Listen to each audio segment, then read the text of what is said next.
Hey guys, it's Greg from GWA Auto Parts, and today we're going to go over the AA Ignition front leveling kit for the 2007 to 2018 Chevy Silverado 1500, GMC Sierra 1500.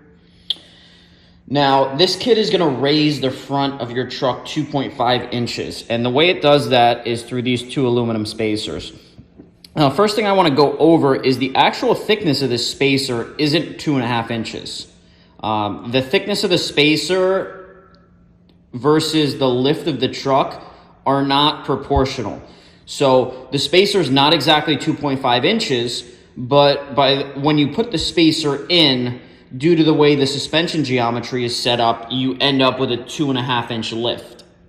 So you can see here we have the two spacers, which are CNC'd from billet aluminum, and they're anodized black.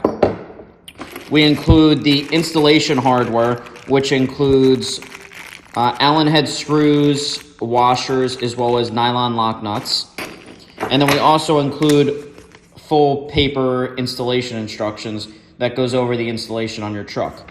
Now, if you guys have any questions about the kit, whether it fits your vehicle or anything about installation, please feel free to reach out to us and we'll be glad to help.